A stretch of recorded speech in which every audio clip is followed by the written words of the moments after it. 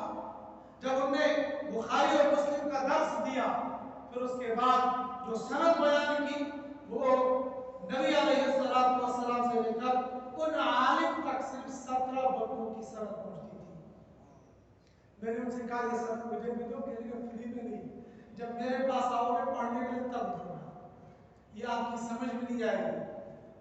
علماء کے اندر، مدارس کے اندر یہ بڑی بات ہوتی ہے کہ میرے اور نبی علیہ السلام کے درمیان میں یہ حدیثوں کے سننے کا واسطہ کم ہو جائے، اس کو کہتے ہیں راوی روایات. امام بخاری اور حضرت نبی کریم صلی اللہ علیہ وسلم کے درمیان میں جو واسطہ ہے وہ زیادہ سے زیادہ 7 آدمیوں کا اور کم سے کم 3 آدمیوں کا. حدیث بیان کرنے والا کہتا ہے، مثال امام بخاری کہتے ہیں میں نے اپنے استاد سے سنا، وہ کہتے ہیں ہم نے اپنے استاد سے سنا، وہ کہتے ہیں ہم نے تابعی سے سنا، وہ کہتے ہیں ہم نے صحابی سے سنا، اور صحابی کہتے ہیں میں نے رسول اللہ صلی اللہ علیہ وسلم. اس روایت کو مدرسوں کی زبان میں کہتے ہیں ثلاثیہ، جس میں صرف 3 بندے موجود ہیں، چوتھے حضرت نبی کریم صلی اللہ علیہ وسلم. لیکن ایسی روایت بخاری میں صرف 10 ہے، باقی زیادہ والی ہے. اور ایسی کم والی روایتوں والی کتاب وہ موطا مالک ہے جو امام مالک رحمۃ اللہ علیہ نے لکھی، اس کا نام ہے موطا مالک. ہمارے مشہور نہیں ہو، مدرسوں کے اندر 10 کتابیں پڑھائی جاتی ہیں، لیکن 6 مشہور ہے، 3 مشہور نہیں ہے. 9 کتابیں پڑھائی جاتی ہیں، 9 پڑھائی جاتی ہے، 3 مشہور نہیں ہے، 6 مشہور ہے. موطا مالک، موطا محمد اور طحاوی، یہ 3 مشہور نہیں ہے، باقی 6 کتابیں مشہور ہیں. ان میں سے سب سے کم راوی جس کتاب کے اندر موجود ہے وہ ہے امام مالک رحمۃ اللہ علیہ کی کتاب موطا مالک، اس لیے کہ امام مالک طبع تابعین میں سے ہے، انہوں نے تابعین کو دیکھا، انہوں نے صحابی کو دیکھا، صحابی نے حضرت نبی کریم صلی اللہ علیہ وسلم کو دیکھا۔ یہ اللہ کی شان ہوتی ہے، وَتُعِزُّ مَن تَشَاءُ وَتُذِلُّ مَن تَشَاءُ، جس کو بلند کرنا چاہیں گے بلند کریں گے، جس کو نیچا کرنا چاہیں گے نیچے کریں گے۔ امام مالک رحمۃ اللہ علیہ یہ مدینہ میں پیدا ہوئے، مدینہ منورہ میں انہوں نے علم حاصل کیا، مدینہ منورہ میں درس دیا، ساری زندگی میں اپنی پوری زندگی کے اندر مدینہ منورہ سے باہر صرف ایک مرتبہ نکلے، وہ تب جب ان کے اوپر حج فرض ہو گیا تھا، اس کے علاوہ ساری زندگی مدینہ منورہ سے باہر نہیں نکلے۔ جب قضائے حاجت کے لیے ان کو جانا ہوتا تھا، پیشاب پاخانے کے لیے، مدینہ منورہ کا ادب و احترام اتنا تھا کہ حدود حرم وہاں چاروں طرف سے باؤنڈری بنی ہے، حد الحرم حد الحرم، چاروں طرف سے پلر لگے ہوئے، اوپر لکھا ہوا ہے یہ حدود حرم ہے۔ وہ اس حدود حرم سے 2 قدم باہر جاتے تھے قضائے حاجت کے لیے، قضائے حاجت پوری کرتے فوراً واپس آتے تھے حدود حرم کے۔ ایسا کیوں کرتے تھے؟ ان کی تمنا تھی کہ میری موت مدینہ میں آنی چاہیے، اس طلب اور طلب میں وہ لگے رہتے تھے کہ میری موت آئے تو مدینہ میں آئے۔ ادھر سے شوق تھا کہ میں حرم بھی جاؤں، میں عمرہ کرنے جاؤں، حرم کی 1 لاکھ نمازیں ہیں وہ بھی مجھے مل جائے، مدینہ منورہ میں 50,000 نمازوں کا ثواب ہے یہ مجھے مل رہا ہے، لیکن وہ بھی مجھے ملنا چاہیے تھا۔ لیکن اگر ادھر چلا گیا، اگر موت آ گئی تو موت مدینہ سے باہر آ جائے گی۔ اسی تشویش میں زندگی گزر رہی تھی، سوئے خواب میں حضرت نبی کریم صلی اللہ علیہ وسلم کو دیکھا، عرض کیا یا رسول اللہ صلی اللہ علیہ وسلم، حرم جانا چاہتا ہوں لیکن مرنا مدینہ میں چاہتا ہوں، آپ مجھے بتائیے میری موت کب آئے گی؟ حضرت نبی کریم صلی اللہ علیہ وسلم نے کوئی جواب نہ دیا بلکہ یوں ہاتھ کھڑا کر دیا۔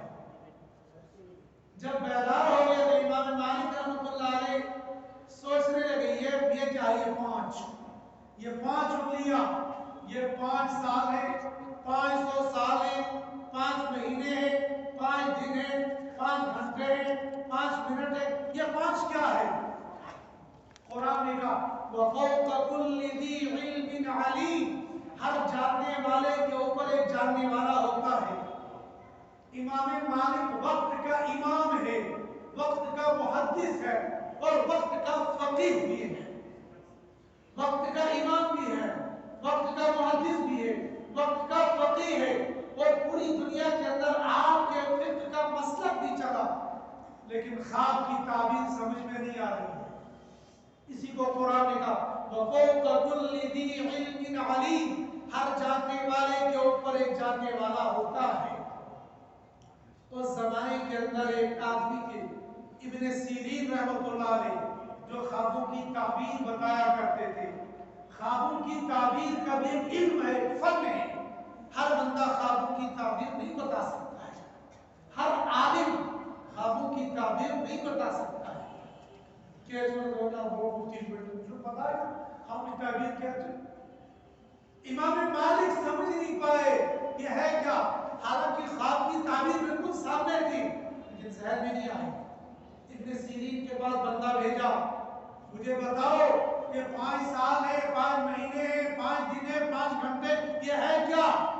ابن سیرین نے جواب دیا نہ یہ 5 سال ہے، نہ یہ 5 مہینے ہے، نہ یہ 5 دن ہے، نہ یہ 5 گھنٹے ہے، نہ یہ 5 منٹ، کچھ بھی نہیں ہے کیا؟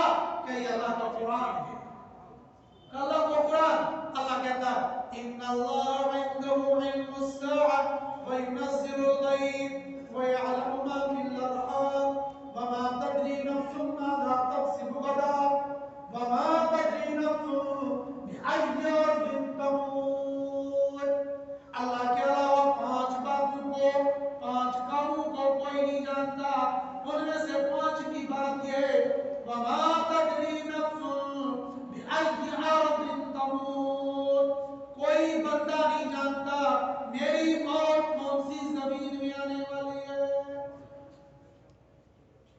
مالک، امام مالک، حضرت نبی کریم صلی اللہ علیہ وسلم فرما رہے ہیں مجھے بھی معلوم نہیں ہے تیری موت کہاں آنے والی ہے، مکہ میں آنے والی ہے یا مدینہ میں آنے والی ہے، کب آنے والی ہے مجھے بھی نہیں معلوم ہے۔ او اس سے کہ آگے کی سنو، اس سے آگے کی سنو، جب حضرت نبی کریم صلی اللہ علیہ وسلم کے جانثار صحابہ کو مکہ والے مارتے تھے، پیٹتے تھے، ستاتے تھے، آپ نے فرمایا میرے صحابہ مکہ کو چھوڑ کر نکل جاؤ۔ چنانچہ ایک جماعت نے حبشہ کی طرف ہجرت کی، پھر دوسری نے، پھر تیسری نے، پھر حبشہ سے واپس آ گئی۔ پھر آپ نے فرمایا مدینہ کی طرف ہجرت کرو۔ چنانچہ صحابہ نے مدینہ کی طرف ہجرت کرنی شروع کر دی۔